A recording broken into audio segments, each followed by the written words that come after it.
जैसे एकादशी का व्रत कर रहे हो तो दशमी के दिन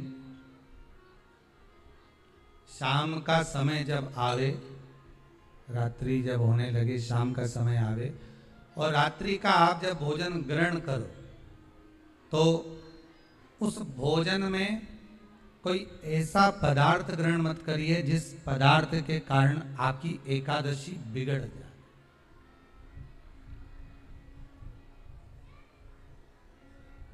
कोई बेकार भोजन हमें ग्रहण नहीं करना,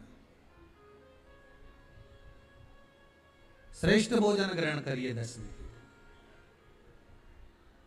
और एकादशी का दूसरा नियम बहुत ध्यान से सुनिएगा।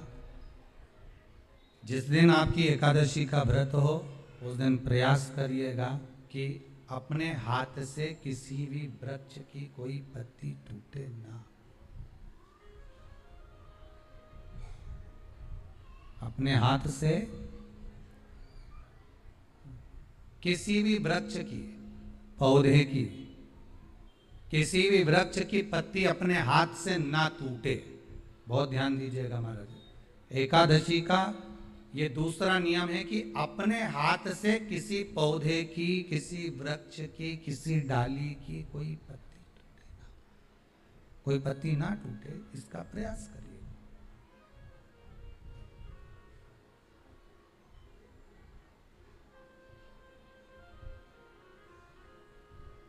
कितना सुंदर व्याख्यान कहा है, कितना सुंदर वर्णन है महाराज कि मात्र एकादशी का व्रत कर लेने पर, मात्र एकादशी का व्रत कर लेने पर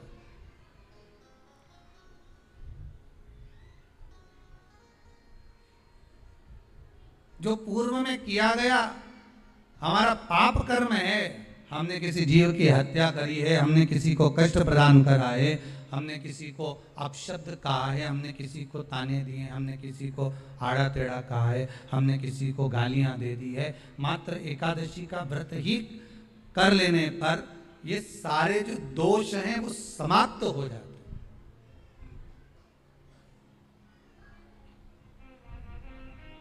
सारे दोष हमारे समाप्ति पर आ जाते हैं।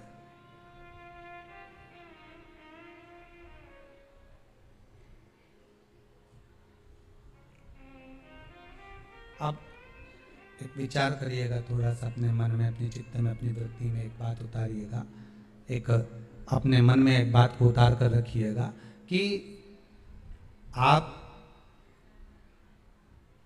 अपने पाप को, अपने पाप कर्म को जिस दिन क्षीण करने वाले हो, समाप्त करने वाले हो, अपने पाप को आप जिस दिन समाप्ति पर लेकर जा रहे हो तो उसके एक दिन पहले आपको प्रसन्नता होना चाहिए कि नहीं होना चाहिए कि कल मेरा पाप कटने वाला है, कल मेरा पाप समाप्त होने वाला है, जो मैंने पाप कर्म करा है वो समाप्त होगा, जो मैंने पाप कर्म करा है वो कल समाप्त हो जाएगा। तो एक दिन पहले आपके चेहरे पर प्रसन्नता हो कि ना हो?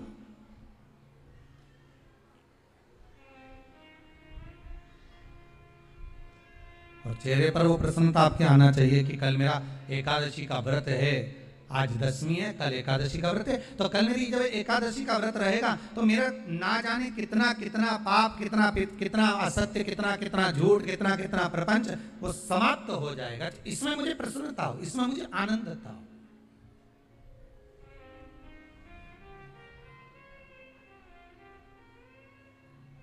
तो क्या कहा गया कि प्रयास करिएगा कि एकादशी के दिन कोई वृक्ष की, कोई डाली की, कोई कोपल की कोई पत्ती ना तोड़ी जाए। क्यों? तो कहा अगर उस पत्ती को हम तोड़ देते हैं, वृक्ष की पत्ती को या क्यारे में लगी हुई कोई डाली की पत्ती को हम तोड़ देते हैं तो एकादशी का पुण्य फल प्राप्त नहीं होता, एकादशी का कोई फल हमारे खाते में नहीं जाता, पुण्य फल प्राप्त है। अब फिर भले तुम, चाहे तुमने मोरधन खाया हो, चाहे तुमने फिर चिप्स खाई हो, चाहे तुमने फिर व्रत का कितना ही सामान खा गए हो और तुमने सोचा कि आज मेरी एकादशी है, तो फिर उसका कोई फल प्राप्त नहीं, उसका कोई सुख प्राप्त नहीं आपको, फिर उसका कोई आनंद प्राप्त नहीं आपको, फिर उसमें कोई आनंद की अनुभूति आपको नहीं मिल रही।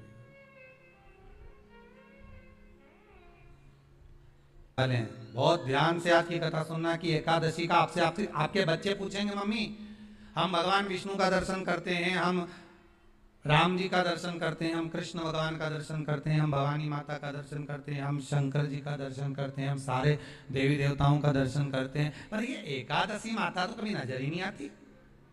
पूछेंगे कि नहीं पूछेंगे कि तुम जिस एकादशी का व्रत करते हो इनका जन्म कहां से हुआ, कहां जन्मी थी? एकादशी की जन्म स्थली कहां है? भाई भगवान कृष्ण की जन्म स्थली तो मथुरा है, श्री राम जी महाराज की जन्म स्थली बोल दो जम के अयोध्या है।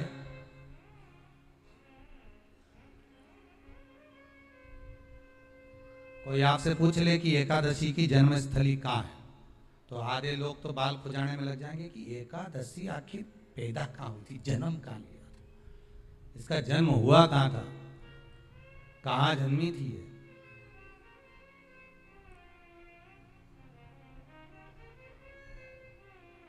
इसका जन्म स्थल है कहां? और अगर मान लो जन्म स्थल एकादशी का है,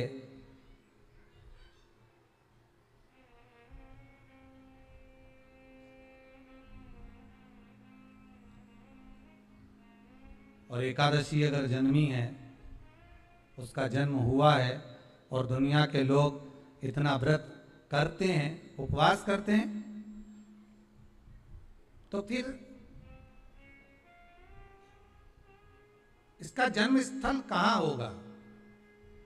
तो कहा इसका जो जन्म स्थल है वो बद्रीनाथ। कहां पर है? बद्रीनाथ। और उस बद्री विशाल में भी एक गुफा जिसका नाम है हेमवती। क्या नाम है? हेमवती। उस गुफा में एकादशी का जन्म स्थल है। बद्री विशाल में हेमवती गुफा, जो 12 योजन अंदर प्रवेश करने जितनी, 12 योजन की गुफा के अंदर, हेमवती के अंदर एकादशी का प्रागट्य हुआ था, एकादशी का जन्म हुआ था।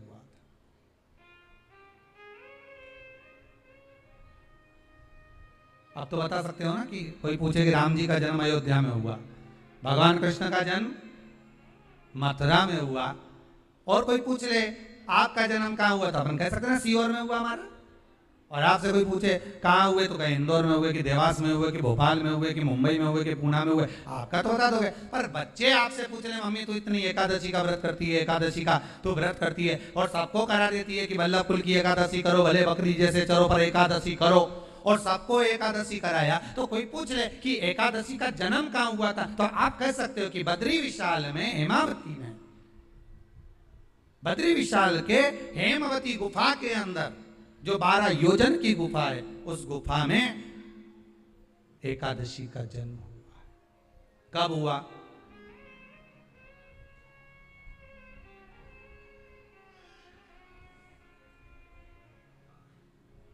जन्म होने का कारण, राम जी के जन्म होने का कारण था रावण का संहार। भगवान कृष्ण के जन्म होने का कारण था कंस का संहार। नरसिंह भगवान के जन्म होने का कारण, प्रकट होने का कारण था हिरण्यकशिपु का संहार। बराह भगवान के प्रकट होने का कारण था कि पृथ्वी को जल पर लाकर ठहराना, हिरण्याक्ष का संहार।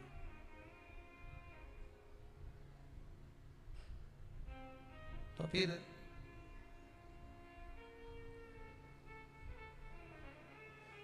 इसके जन्म का कारण क्या?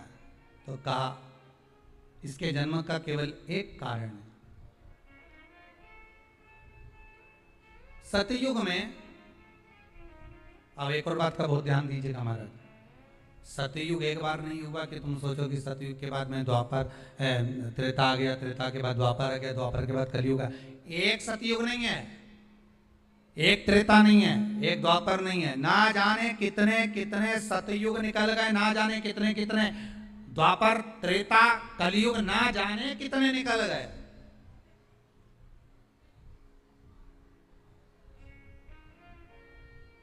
और आप और हम जैसे भी इस पृथ्वी पर ना जाने कितने, अरे जम के तो बोलो, निकल गए। पृथ्वी वहीं की वहीं है, जिस मकान में रहते हो वो मकान भी वहीं की वहीं है। बस कभी कभी एकदम प्लाट हो जाता है, फिर उस पर वापिस बन जाता है, फिर क्लीन, फिर बन गया, फिर क्लीन, फिर बन गया।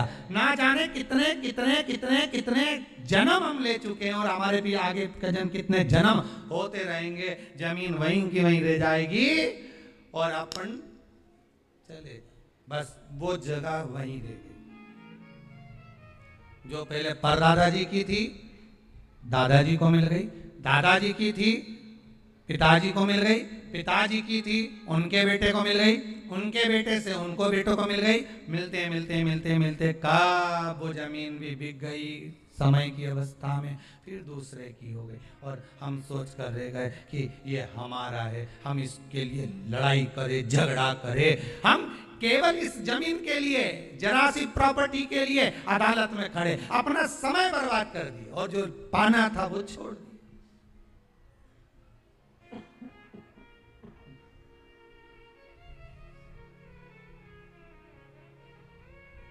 जो पाना था वो छोड़ दिया हमने।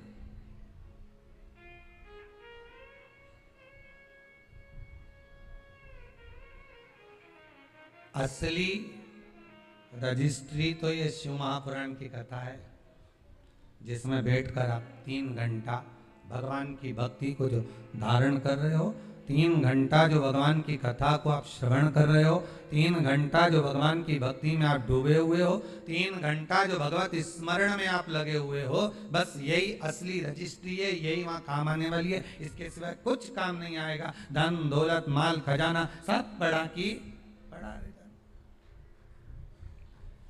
सब धरा की धरा।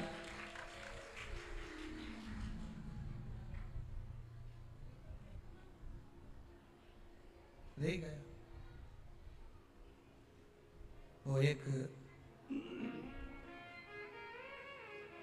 लाइन आप लोग स्मरण करते होंगे, सज धज के जिस दिन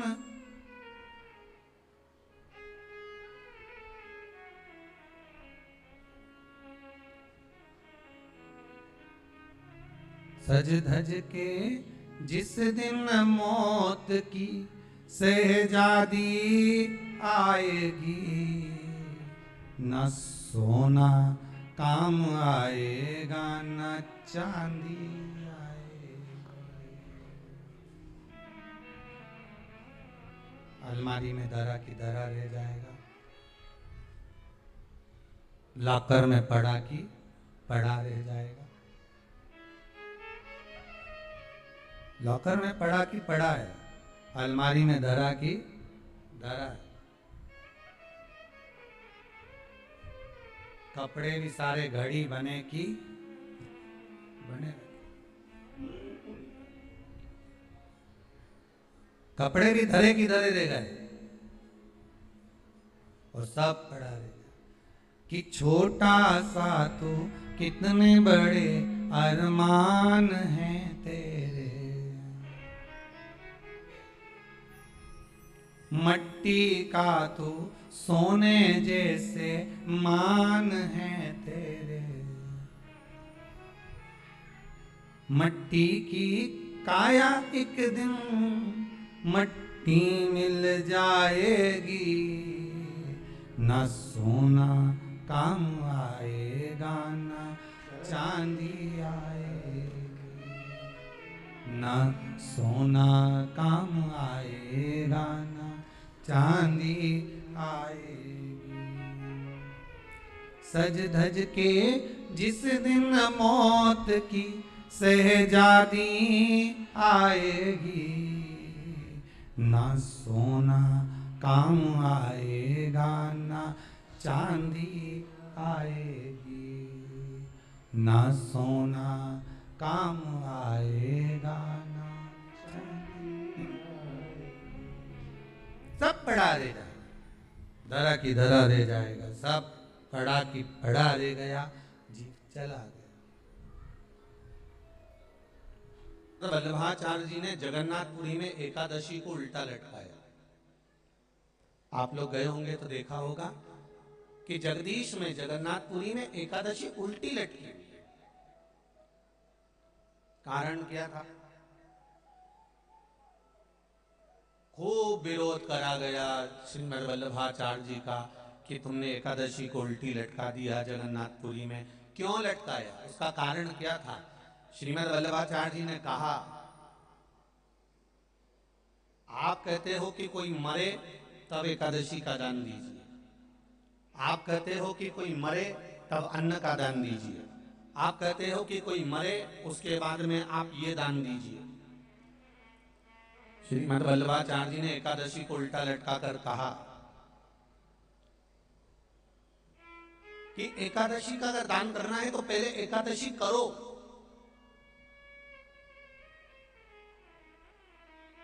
और एकादशी करने के बाद उस एकादशी का फिर दान करो जीते जी।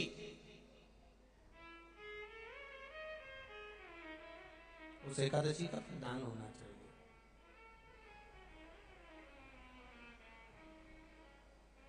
कितना सुंदर! हम तो इतना अच्छा व्याख्यान इस वर्णन को नहीं कर सकते।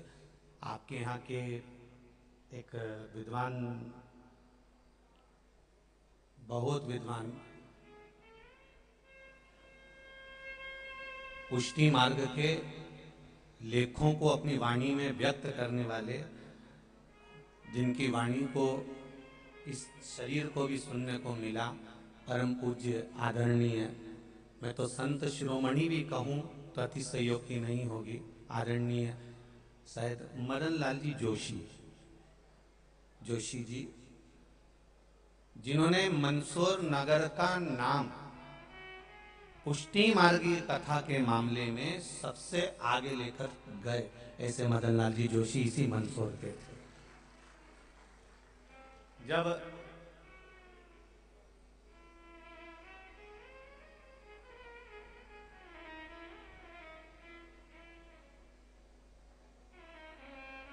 अपनी वाणी से वो कहते थे, अब तो शायद शरीर नहीं है उनका, तो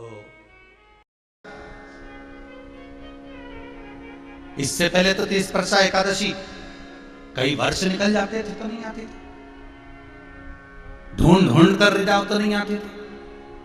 तो ये 2 वर्ष, पिछले भी वर्ष में भी इसका स्मरण हुआ था 30 वर्षा का, इस बार फिर 30 वर्षा पड़। आखिर क्यों? और 2 साल से ये कोरोना कहर ढा रहा है और 2 साल से ही पंचांगों के अनुसार ये 30 वर्षा आ रही है। विचार करिएगा कि ये भगवान क्या दर्शाना चाहता है, भगवान क्या कृपा करना चाहता है, भगवान क्या करुणा करना चाहता है। कल जो एकादशी आ रही है 23 तारीख दिन रविवार की, 30 वर्षा एकादशी रहेगी, उसके बाद में द्वादशी लग जाएगी और द्वादशी के बाद में फिर त्रयोदशी लग जाएगी।